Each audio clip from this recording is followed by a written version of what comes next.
pace or another place in life, and we're able to turn that page, life becomes easier because we're able to move through things. Frustration happens and friction happens when who you are, right, is coming up against who you're supposed to be. It's like we're stuck in this time-sensitive moment, and something is calling us, and there's a resistance there. Just turn the page. Tell your neighbor, turn the page. Turn the page. And so that's why I say all of us are called, in a sense, to an adventure because we're here. That's proof positive that all of us are called to this adventure.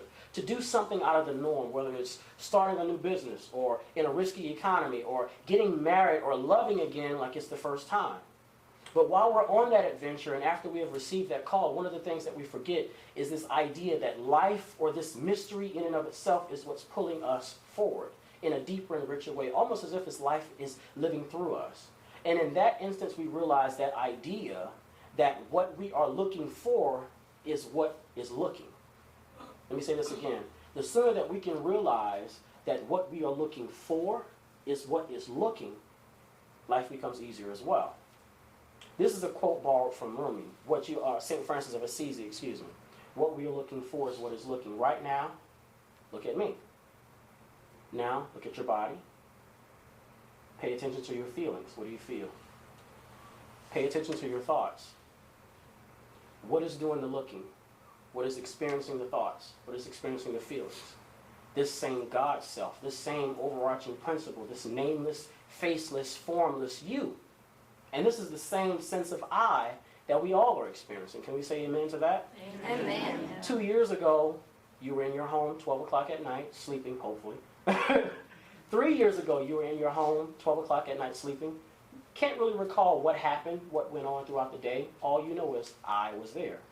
This same sense of I is following us all of our lives because it's our true self. It's the deepest self. It's that point in which Jesus said, I and the Father are one. It's that oneness, that singular point, that spot. That's the part of us that's God. And then there are various layers and dimensions of consciousness and awareness. And so this same principle, this God spark that's so wise and that's in all of us, regardless of who you are, what you do, and who you do too, is pulling you forward. And this is why we experience all these adventurous things in life, all of these crazy bloops and blunders and ups and downs, right? And I always say this, that we are never faced with problems in life. We're all often faced with challenges, but never problems. They're just challenging you. This God self is calling something to you to cause you to grow up a bit, to let something go, to turn the next page. And the sooner we learn to recognize that it's this God self that's pulling us closer and deeper into life, not pulling us away from life. Because that's one of the things I think we should be weary of as individuals and as spiritual seekers and truth tellers, to be weary of things that pull us out of life. Because the goal of life is to immerse yourself in it, from perfection to imperfection. This is the evolutionary process from the state of perfection, God being all from that source, the transcendent to the immanent. Thy kingdom come, thy will be done. Where? In heaven as it is in earth. Whenever we try to move backwards, we're jacking up the evolutionary process. And so life is trying to move forward. And life is living you. Tell someone, life is living me. Life is living.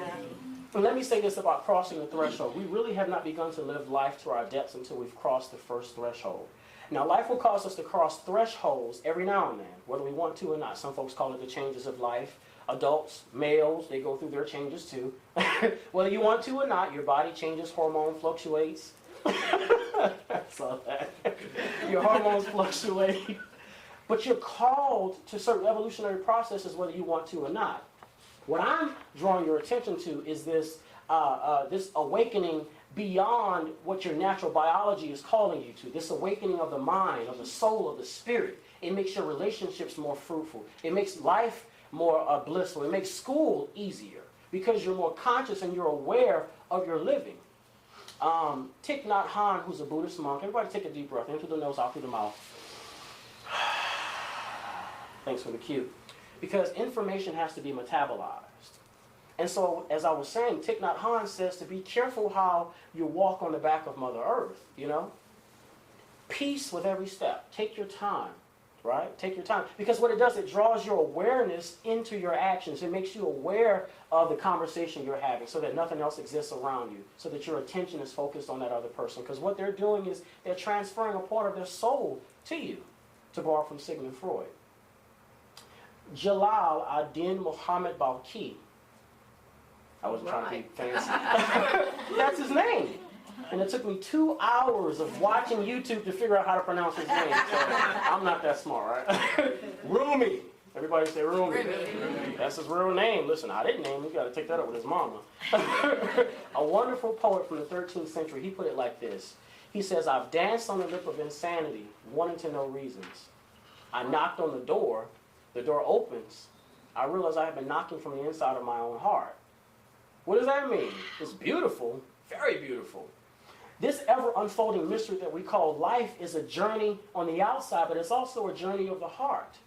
It's an inward discovery of who we are, and then an outward manifestation of that discovery. Right? Everybody caught that? Yeah. And so, when you've reached that point, you've woken up, and then the initiation happens. You